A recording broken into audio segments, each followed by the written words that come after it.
우리 함께 축복하셨으면 좋겠습니다. 우리 옆에 사람 앞에 사람 하늘 복 많이 받으십시오. 한번 축복하셨으면 좋겠습니다. 하늘 복이 넘치기를 주님으로 축복합니다. 네. 하늘의 기쁨이 넘치기를 원합니다.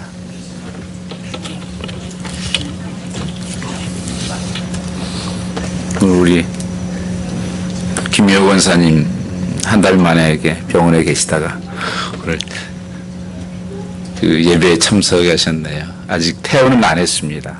목요일 날 퇴원하시는데 주일이라서 오늘 예배 드리고 싶다고 해서 한번 오신 것 같습니다.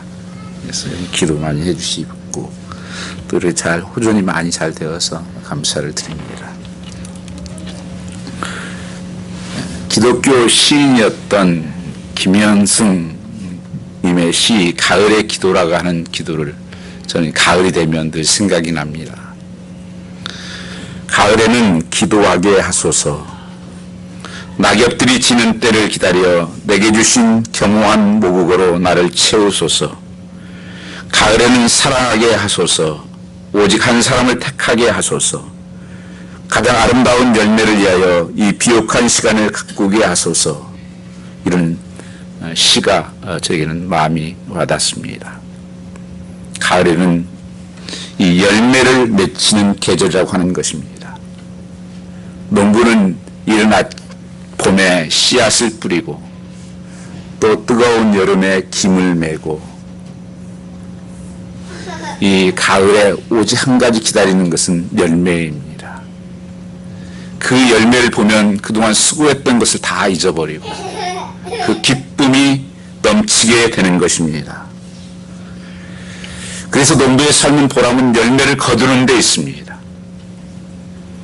하나님께서 우리에게도 요구하시는 것은 우리 삶의 열매가 풍성히 맺히는 삶이 되기를 축원한다고 하는 것입니다.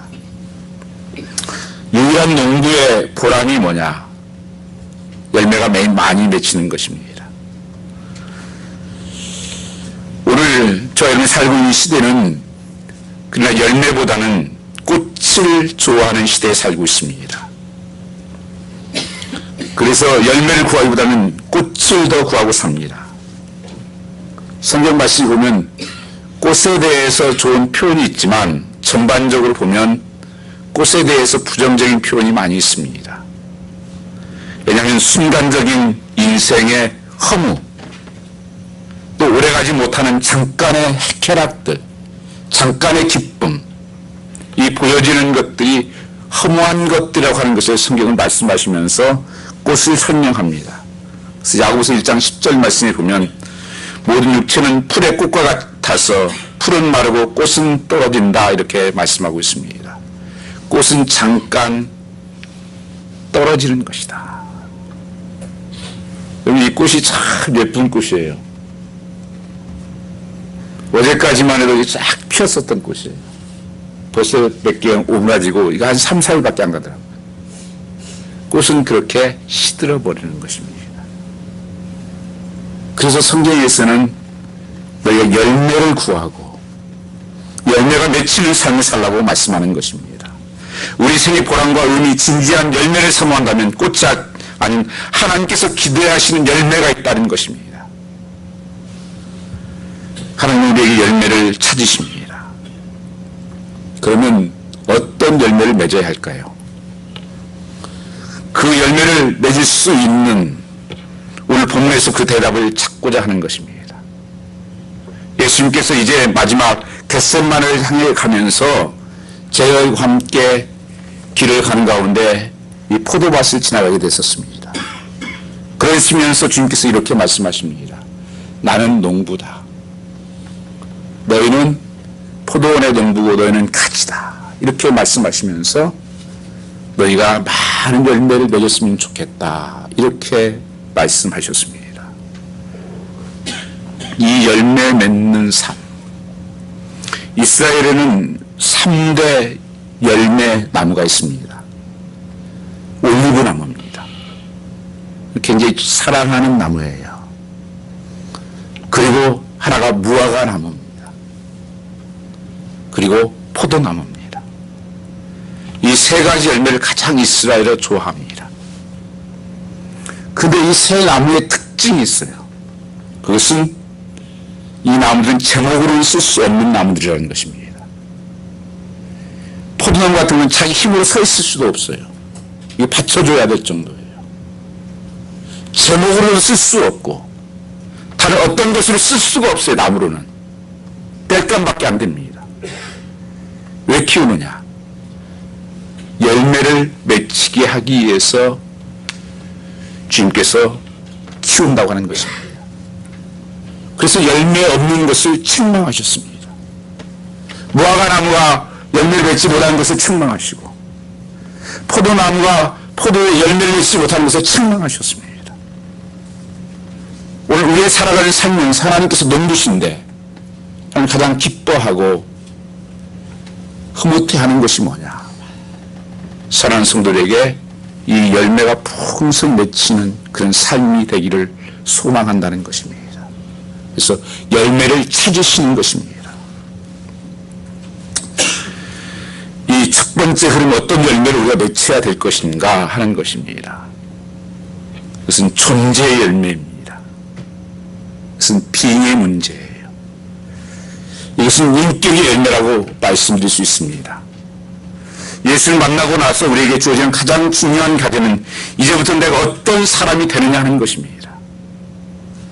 내가 하나님의 자녀가 되었습니다. 예수 믿었습니다. 구원받았습니다. 그리스도입니다.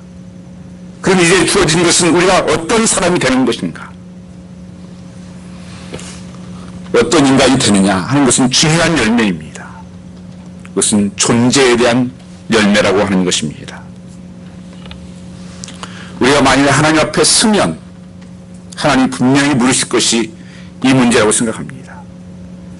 내가 어떤 직장을 다녔고 어떤 명예를 가졌고 어떤 집에서 살았고 뭐 어떤 차를 타고 다녔냐 무엇을 먹었느냐 하는 것을 묻는 것이 아니고 하나님의 자녀로서의 그 하나님의 존재로서의 너는 어떤 삶을 살았었느냐 정말 변화된 삶을 살았었냐 그 열매가 있느냐 하는 것을 분명히 물을 것이라고 저는 확신합니다.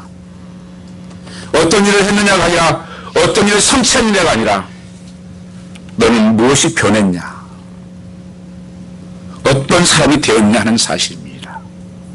비행의 문제라고 하는 것입니다. 요한복음 15장은 13장 말씀부터 이어져 있습니다. 이 다락방 광야부터 시작이 되는데 그 13장의 주제는 13장 34절 35절에 나와 있는 사랑이 주제입니다. 새 계명을 너에게 주노니 서로 사랑하라. 내가 너희를 사랑같이 서로 사랑하라. 35절 말씀을 보면 사랑하면 이로써 너희가 내 제자인 줄 알리라. 사랑의 열매가 너희 속에 맺히기를 원한다는 것입니다. 하나님 사랑하고 서로가 사랑하고 이웃을 사랑하는 그 열매를 맺히는 것을 보고 내 제자인 것을 알겠다. 이 사랑의 열매가 너희 속에 가득 맺히기를 원한다.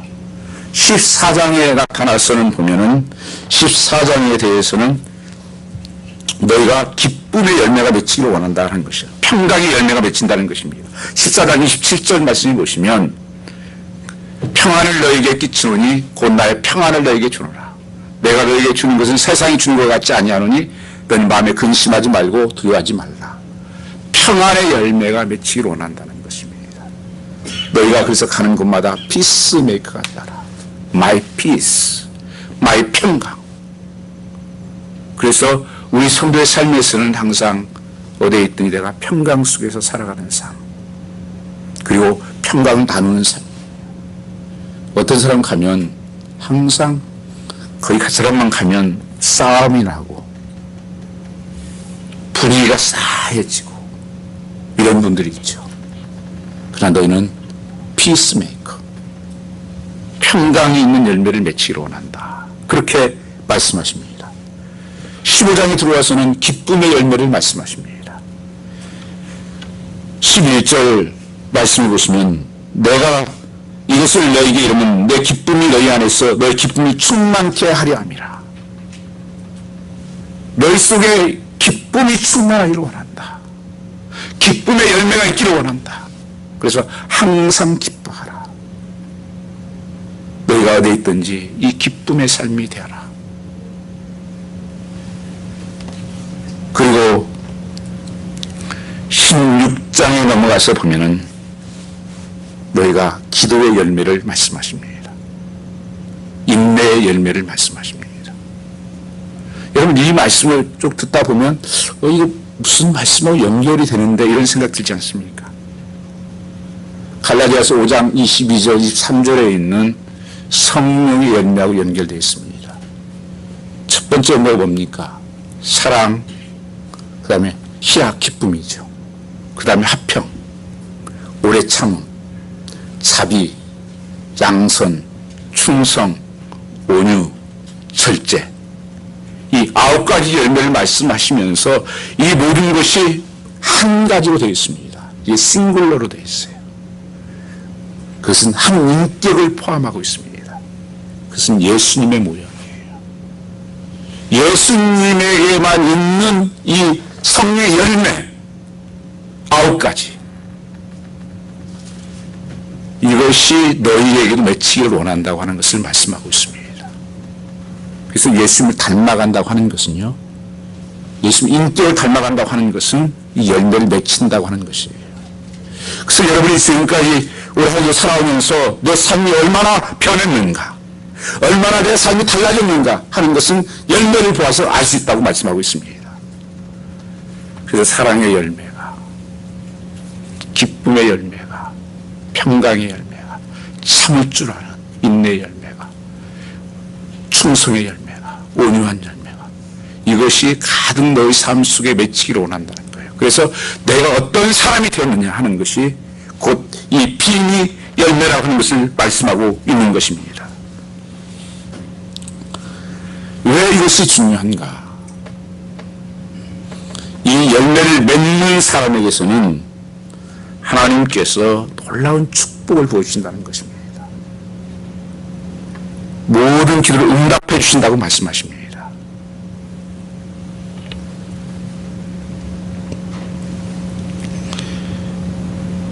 16절 말씀 보시면 너희가 나를 택한 것이 아니요 내가 너희를 택하여 세웠나니 이는 너희가 과실을 맺게 하고 또 과실을 많이 있게 하여 아버지께서 무엇을 구하든지 다 받게 하려 함이라 말씀하고 있습니다. 그래서 우리의 삶이 먼저 우리에게 축복이 뭐냐, 내가 열매 맺는 삶 중에서 내가 어떤 존재가 되느냐는 것은 너무 중요한 것입니다. 아, 내가 예수 믿는 사람입니다 하는 걸 뭘로 나타나요? 열매를 보아서 알게 된다는 것입니다. 그래서 우리 성도의 삶은 이 풍성한 열매가 맺히는 거예요. 근데 열매를 맺으려면 어떻게 하냐?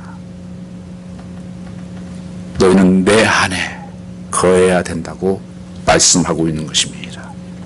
그래서 이 가을에 여러분 삶 속에 한번 내게 어떤 열매가 나를 맺혔을까? 하나님께서 열매를 보아서 축복하신다고 말씀하고 있습니다. 그 열매가 있을 때 하나님께서 구할 때 응답하신다고 말씀하고 있는 것입니다. 그래서 우리 삶 속에 하나님 성령으로 대임하시사 열매를 맺게 해주십시오. 두 번째는 어떤 열매를 맺혀야 되는가? 그러면 이 두 번째는 우리가 인격의 열매를 맺었다면, 어떤 사람인가 하는 것을 보았다면, 그럼 난 예수님 살면서 이런 삶인데 그러면 난 어떤 일을 해야 되느냐? 이게 사역의 열매입니다. 예수의 인격을 말한다면 두 번째는 하나님의 사역에 대한 것입니다. 이 어떤 사역입니까?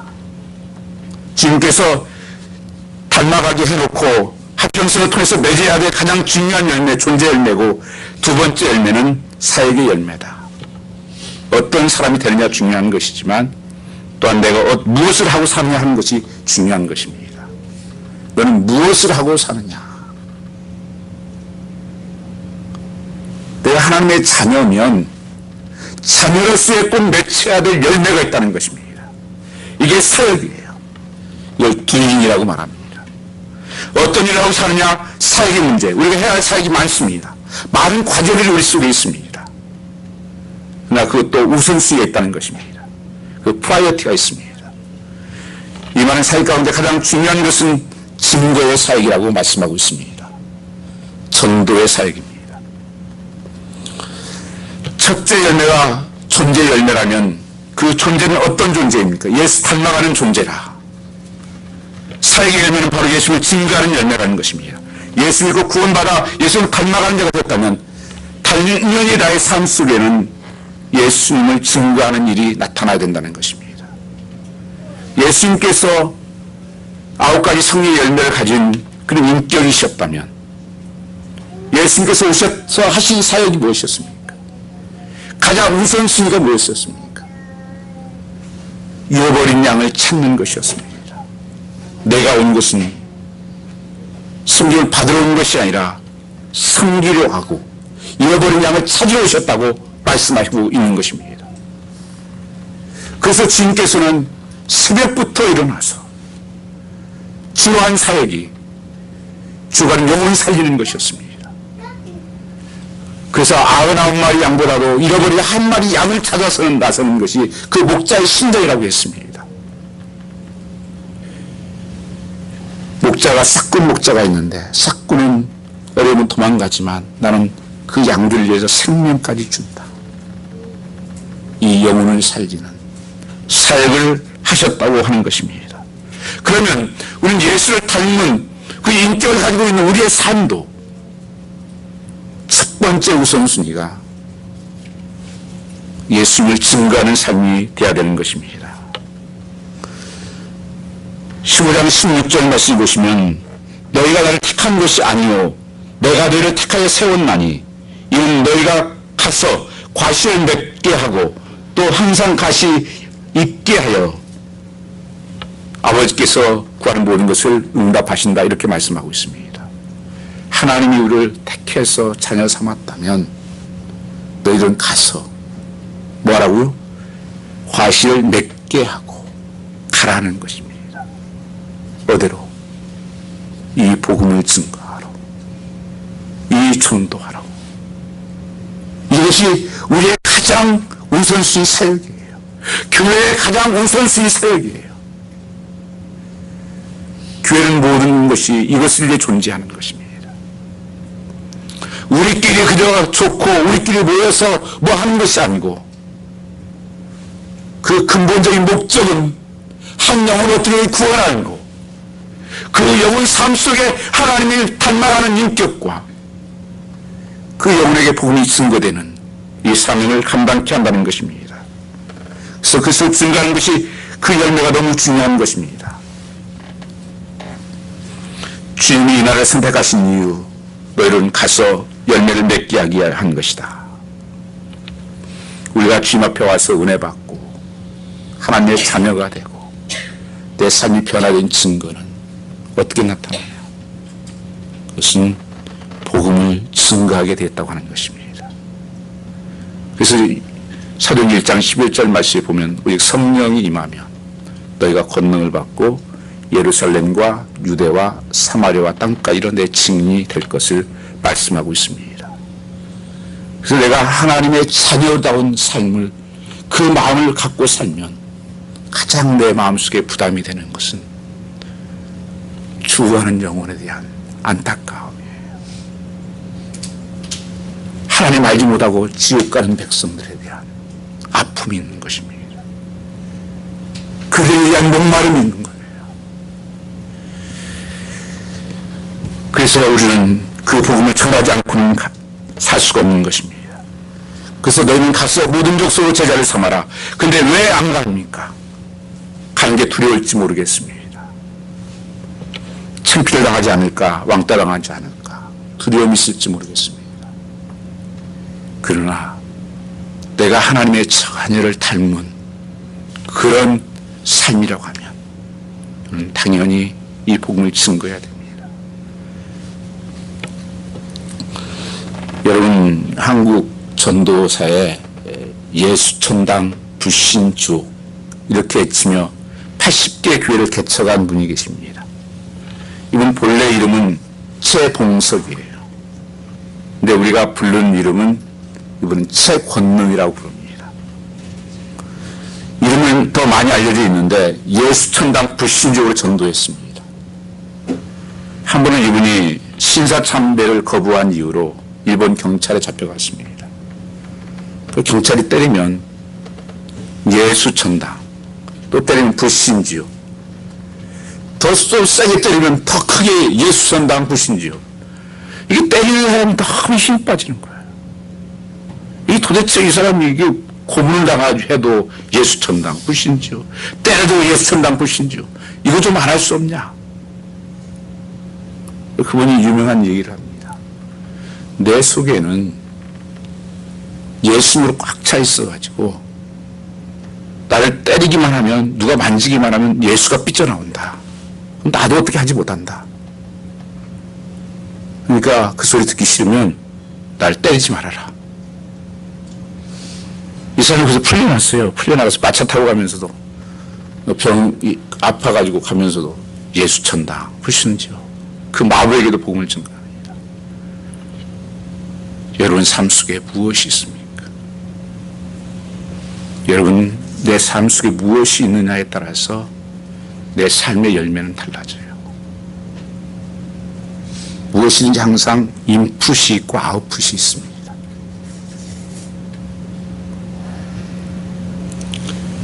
저는 이게 전자를 전공했기 때문에 A씨를 이렇게 코드를 꽂잖아요.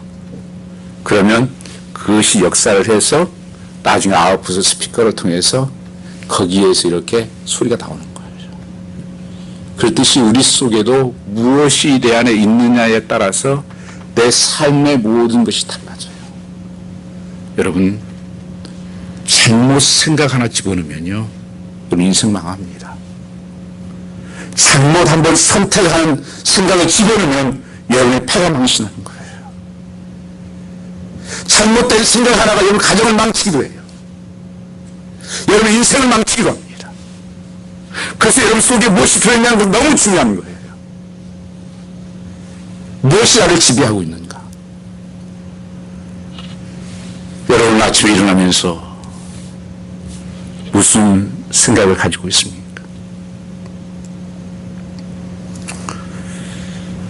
저는 한 가지 늘 주님,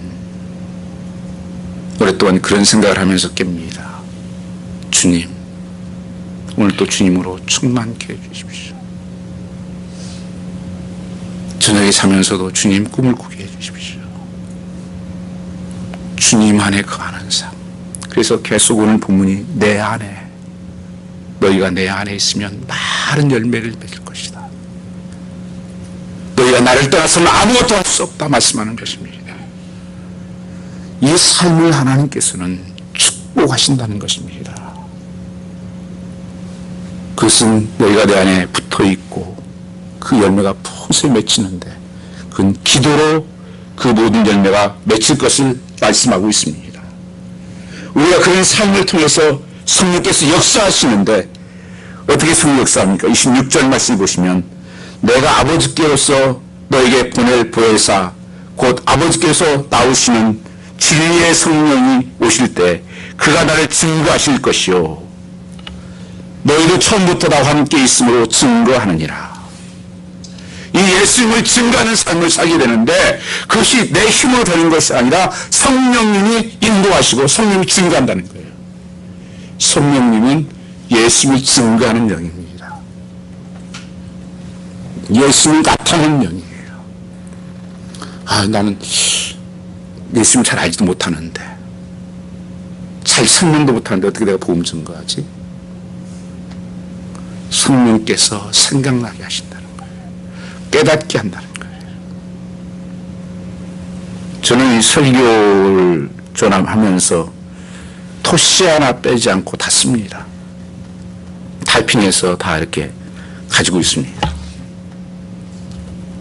그러나 1부, 2부, 3부, 5부를 한다 할지라도 설교가 다 다릅니다. 똑같은 설교 하나도 못합니다. 왜요? 하나님 모르죠. 그때 하나님 다르게 말씀하시기 때문에 전하는 것뿐이에요. 그 성령이 분명히 생각나게 한다고 저는 확신합니다. 여러분도 마찬가지예요. 걱정할 게 없는 거예요. 성령께서 그때그때 말씀하시고 생각나게 하는 거예요. 나는 다만 도구이지 내가 어떤 것을 사람 바꾸고 내가 하는 예수 믿지 할 수 없다는 것입니다. 성령께서 오셔서 너에게 증거하게 하신다, 그렇게 말씀하고 있는 것입니다. 여러분은 어떻습니까? 그 최근의 목숨 나는 머리부터 발끝까지 예수로 꽉 차 있다. 예수님의 마음으로 꽉 차 있다. 그래서 건드리면 예수이가 나온다. 여러분 건드리면 뭐가 나옵니까? 분노가 나옵니까? 미움이 나옵니까?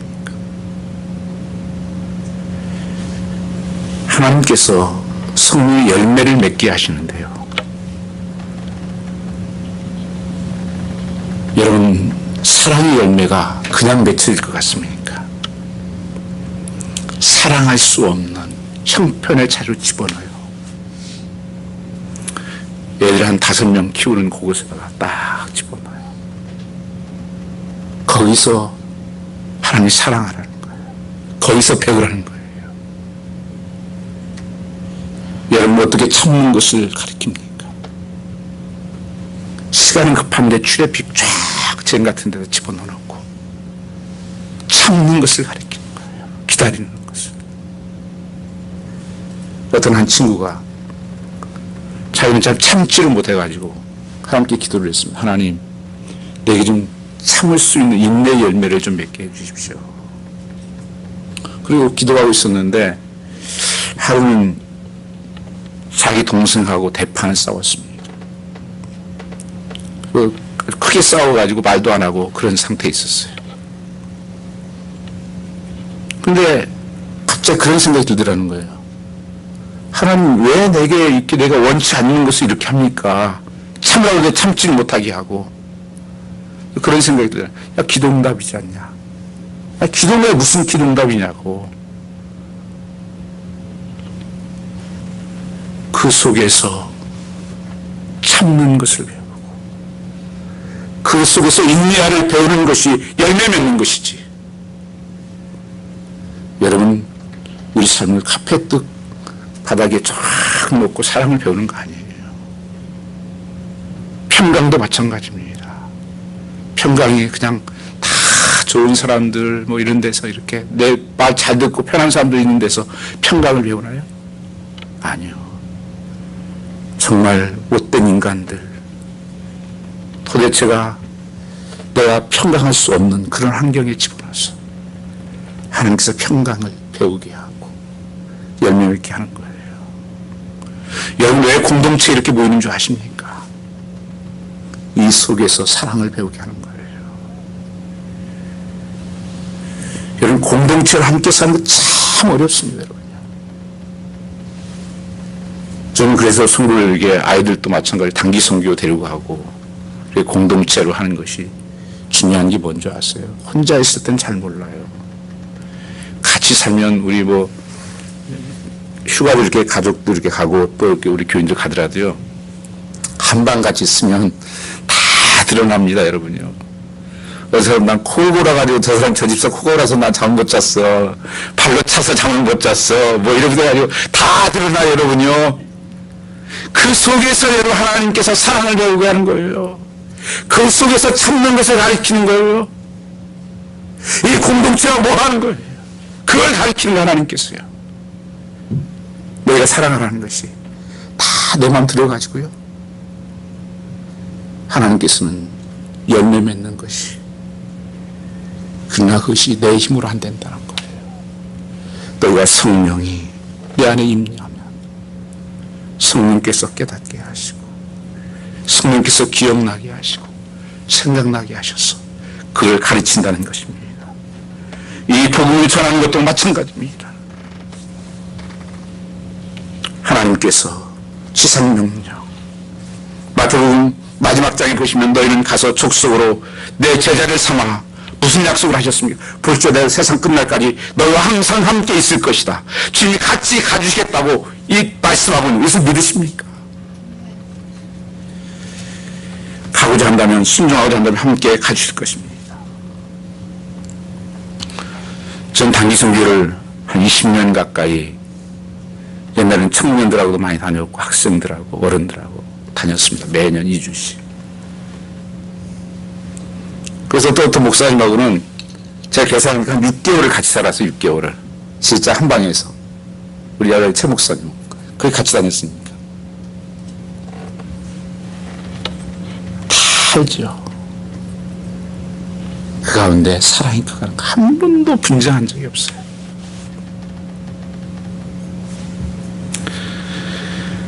여러분, 그런데 그 복음을 증거하러 갈 때마다 끝날 때 그럽니다. 우리는 이제 나이가 할 체력이 안 돼. 말도 잘 안 돼. 우린 참 못할 것 같아. 근데 갔다 오면 또 준비를 해요. 여러 가지 죽을 고비를 넘기고 벌레 물리고 뭐 별일에 꼭 무슨 일이 생깁니다. 왜 그런 줄 아세요? 내가 하는 거 아니에요. 그 영혼들이 눈이 밟히는 거예요. 그 하나님 알지 못한 병든 영혼들, 굶주린 영혼들, 그 영혼들 어린 아이들이 보이는 거예요. 그러니 가지 않을 수가 없는 거예요. 여러분의 성령이 내 안에 임하면, 그 열매가 맺히면 하나님 없이 살아가는 사람들이 보면 그 사람들은 어떻게 볼지 모르지만 불쌍히 여기는 겁니다. 불쌍한 마음이 들어요. 저는 한국은 또 싸움을 먼저 하고 하는 나라가 아니잖아요. 백이 민족에서. 근데 지금 전쟁이라면 가장 이길 수가 있는 게 한국이에요. 한국 사람같이 열심히 사는 사람이 없어요. 이민사람도 마찬가지예요. 여러분 얼마나 열심히 살았어요. 잠 못 자고 일하고, 얼마나 수고를 몸이 아프고. 이건 남은 게 뭐예요? 한국의 자살률이 제일 높습니다. 왜 그럴까요? 내가 예수님을 닮은 그 인격이, 그게 열매가 우선순위인데 그걸 놓쳐버리고 꽃만 바라보고 살았기 때문입니다. 왜 자녀들이 이렇게 지금 망하는 줄 아십니까? 거의 다 예수 믿어서 똑같아요. 자녀들 그저 세상적으로 잘 되는 거, 세상적으로 좀 번듯하고, 그것만이 초점이 있어요. 제가 그것이 잘못됐다는 거 말하는 거 아닙니다. 그 영혼에 대해서, 그 예수를 닮은 인격을 만들고, 그런 부분에서는 너무 등한시하고 있지 않냐는 거예요. 우리가 속고 있는 것입니다.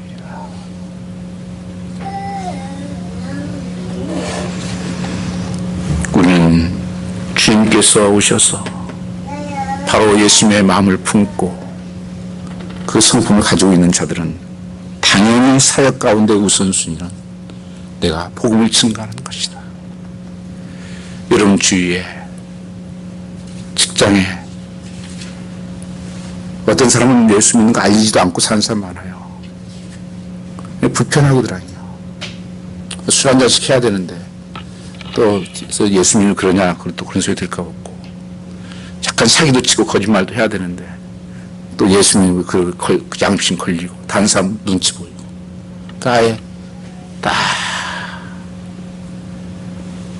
숨기고 살고, 그리고 주위에 주하고 정말 하나님으로 하는 것도 말 한마디 못하는 거예요. 왜 그런 줄 아세요? 내가 예수 안에 거하지 않아. 내게 가지고 있는 게 없는 거예요. 열매가 없으니까. 요한복음 15장 마지막 부장 26절 말씀을 읽어보시면 분명히 성령께서 이렇게 보혜사 아버지께서 진리의 성령 오실 때 그가 증거하실 것을 분명히 말씀하셨습니다. 성령 충만하면 성령이 하시는 일은 나를 증거한다는 겁니다. 내가 전도하겠다고 결심만 하면 성령님이 도와주십니다. 믿습니까?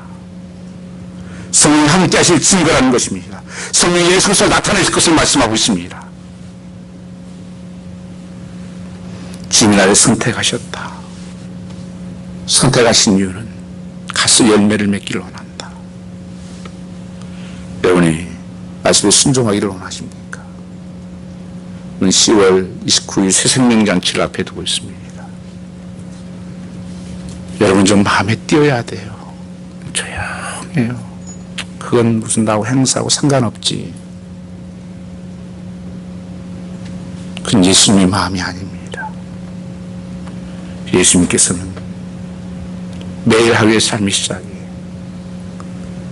어떤 다른 것보다도 병을 고치는 것보다도 우선순위를 두었던 것이 그 복음을 증거하는 거예요.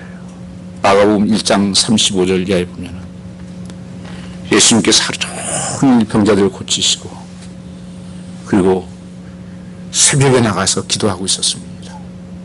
제자들이 거기에 찾아왔습니다. 예수님, 지금 어젯밤에 어제 고치지 못한 사람들이 지금 병자들이 집 앞에 너무 많이 와 있습니다. 빨리 가셔야 되겠습니다.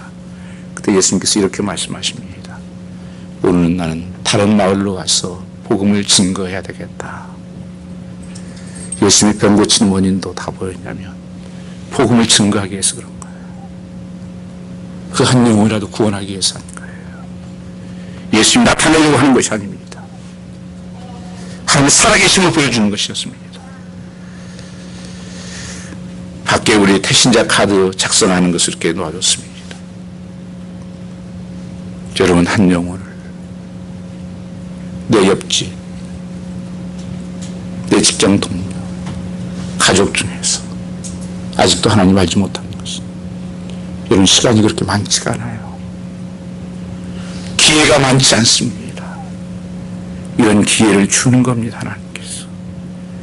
그냥 하기 어려운데 이런 잔치 한번 만들어서 이 복음을 증거할 수 있도록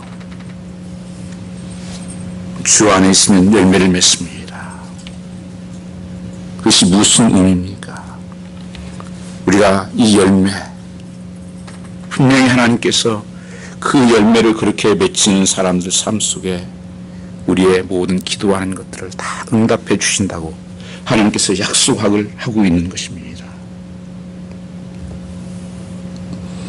그래서 너희가 무엇이든지 구하라. 그리하면 내가 응답해 주시겠다고 약속하고 있는 것입니다. 그뿐 아니라 내 기쁨이 넘치게 될 것이다. 여러분 삶 속에 기쁨이 왜 없냐고요? 하나님이 기뻐하시는 일을 안 하니까 그런 거예요. 이 복음 증거하는 것만큼 내 삶에 기쁨이 없습니다. 여러분 가족에 언제 가장 기뻐요? 생명이 태어났을 때 아닙니까?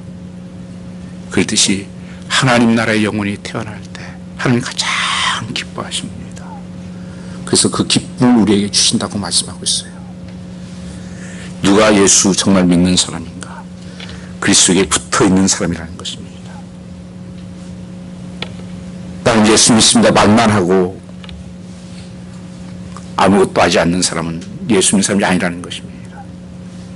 마태복음 12장 33절 말씀을 보면 예수께서 그 열매를 보아서 그 나무를 알 수 있다고 말씀하십니다. 그 열매를 보아서 이 사람이 예수 믿는 사람이라는 것을 알 수 있다는 거예요. 왜요? 그리스도 안에 거하지 않으면 열매를 맺을 수가 없어요. 요한복음 15장 5절 말씀에 나는 포도나무는 가지니 저가 내 안에 있으면 많은 열매를 맺고 나를 떠나서 너희가 아무것도 할 수 없다고 말씀하고 있습니다. 여러분 예수 안에 있지 않으면 아무리 기도해도 열매가 맺히지 않아요. 내가 몸부림치고 별짓을 해도 안 맺힙니다. 예수님 안에 인두어링 하는 삶 속에 열매가 맺히는 것입니다. 많은 사람들이 여기에 손도냐는 거예요. 내가 일을 열심히 뭘 하면 열매가 많이 맺힐 것이다. 내가 내가 봉사를 많이 하면 열매를 맺을 것이다. 그건 첫 번째가 아니에요.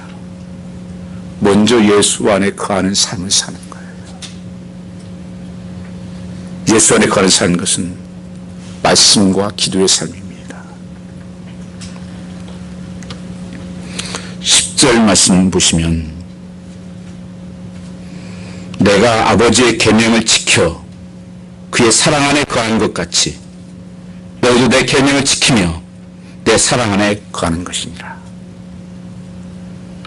하나님 말씀에 순종하는 삶을 살 때 그 사랑 안에 거하게 된다는 것을 말씀하고 있습니다. 하나님 말씀하시면 순종할 때 그 사랑이 나타나고 내 안에 거한다는 것은 사랑한다는 뜻이에요. 열매를 맺히게 된다고 하는 것입니다. 그 하나님 말씀에 내가 불순종한다면 주님이 그 안에 거하지 않고 사랑이 그 속에 없는 것이라고 말씀하고 있습니다. 그래서 자꾸 사랑이 중요하다고 말씀하는 것은 십계명도 바로 사랑 안에 있다고 말씀을 드린 적이 있습니다. 그 외에 3계명까지는 하나님 사랑, 4계명에서는 이웃 사랑. 그거 하면 그게 지키는 거라는 거예요. 사랑하면 지켜지게 되어 있어요. 우리가 그리스도에 붙어 있는 자, 그런 삶의 열매가 맺힌다는 것입니다. 여러분 가정의 삶에 열매가 있습니까? 사랑의 열매가, 기쁨의 열매가, 평강의 열매가, 오래 참음과 온유한 열매가, 충성의 열매가, 우리 교회도 마찬가지입니다. 이에서 예수 믿는 인격이 나오는 거예요. 아, 저 사람은 참 사랑해. 이게 사실 교회하고 가정만큼 비효율적인 것이 없어요. 가정에서 자꾸 싸우는 게 싸움입니까? 뭘 안 해준다. 돈을 적게 벌어온다. 뭘 청소를 안 해준다. 뭘 안 해준다. 자꾸 이런 거 가지고 싸워요. 자꾸 교회를 효율적으로 보는 거예요. 가정을 효율적으로. 가정은 사랑의 공동체예요. 희생이 있는, 섬김이 있는, 가서 사랑받는 그런 공동체가 가정입니다. 그런데 자꾸 가정을 효율적인 것을 보면 직장에서 목표 세워놓고 이거 해야지, 이거 안 하냐? 이걸로 자꾸 가는 거예요. 교회도 마찬가지예요. 절대 사람을 효율적인 것을 봐서는 안 됩니다. 아, 저 사람은 교회 봉사를 많이 하고 저 사람은 저렇고 뭐 이렇게. 아니요. 교회는 거룩과 사랑으로만 되어지는 것입니다. 그래서 어떤 면 굉장히 비효율적 같이 보여요. 그런데 거기에서 살아납니다. 거기에 열매가 맺히는 거예요. 거기에 축복이 많은 겁니다. 그래서 그런 가정을 감당할 수가 없어요. 그런 교회를 감당할 수가 없는 것입니다. 주님과의 바른 관계 속에 가야 됩니다. 그것이 교제라고 말씀하는 것입니다. 7절 말씀 보시면 너희가 내 안에 거하고 내 말이 너희 안에 거하면 무엇이든지 원하는 대로 구하라. 그리하면 이루리라. 너희가 내 안에 거하고 내 말이, 하나님 말씀이 내 안에 거하면 조건이 항상 붙어 있어요. 그러면 무엇이든지 구하라. 그리하면 이루리라. 로마서 8장 28절 말씀 여러분 좋아하시죠? 하나님을 사랑하는 자, 그 뜻대로 부으심을 입은 자들에게는 모든 것이 협력하여 선을 이루느니라. 하나님께서는 지금 내 상태에 좋고 좋고 나쁜 것 우리는 잘 모른다는 거예요. 하나님 그것을 협력해서 그것을 믹서기 해가지고 가장 좋은 것을 내게 주신다는 거예요. 그런데 조건이 붙어 있어요. 하나님을 사랑하는 자, 그 뜻대로 부르심 입은 자에게는 협력하여 아름다운 열매를 맺게 한다는 것입니다. 여러분, 하나님의 사랑 안에 거하시기를 원합니다. 그래서 우리는 마음을 다하고 성품을 다하고 힘을 다해서 주 하나님을 사랑하는 것, 그것은 예수 안에 거하는 삶이에요. 말씀과 기도로 거하는 것입니다. 말씀에 순종해서 거하는 거예요. 그리고 서로 사랑하라. 서로 사랑하라. 내 마음에 꼭 드는 사람을 사랑하라는 게 아니에요. 마음에 안 드는 사람, 비효율적 같이 보이는 사람들, 연약한 사람들까지도 포함해서 나의 진정한 이웃이 뭐예요? 나의 도움이 필요한 사람이 진정한 이웃이에요. 나의 사랑이 필요한 사람들, 그런 사람들을 서로 사랑해라.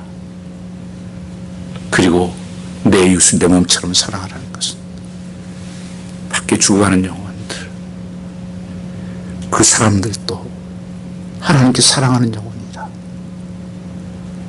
하나님께 관심 있는 영혼이다. 그에게 복음을 증거해서 하나님이 저를 채우라. 들에 나가서 밖에 나가서 데려다가 채우라. 이 복음을 증거하라는 것입니다. 하나님께서 이렇게 살 때 우리 삶을 가장 아름다운 열매로 채우시고 풍성케 하십니다. 마태복음 6장 34절 말씀에 보면 너희는 먼저 그 나라와 그 의를 구하라. 그리하면 이 모든 것을 너에게 더하여 주시리라고 하나님 약속하고 있는 것입니다. 그래서 하나님 기뻐하시는 것이 뭘까?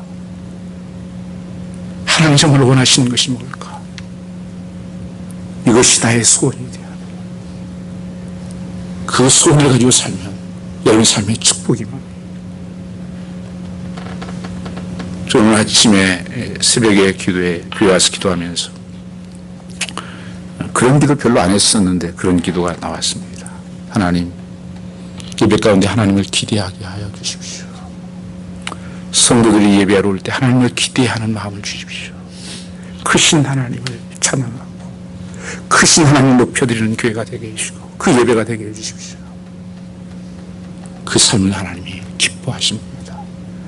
그래서 억지로 의지 빠지 못해서 누가 끌려서 와서 앉아있는 것을 하나님 기뻐하지 않으세요. 정말 하나님을 기대하고 오늘도 하나님 무엇을 말씀하십니까? 하나님의 큰 일을 기대합니다. 우리는 잘 몰라요. 그러나 우리는 그렇게 살면 너의 삶을 별과 같이 빛나게 할 것을 말씀하십니다. 다니엘서 12장 3절 말씀을 보시면 한 영혼을 많이 돌아오게 하는 사람들을 너희는 별과 같이 빛나게 하는 삶을 살 것이다. 별이 뭐예요? 스타 아닙니까? 여러분의 삶의 스타가 되는 삶은요, 하나님 가장 기뻐하는 한 영혼을 내가 인도하는 거예요. 나는 도구로만 써주십시오.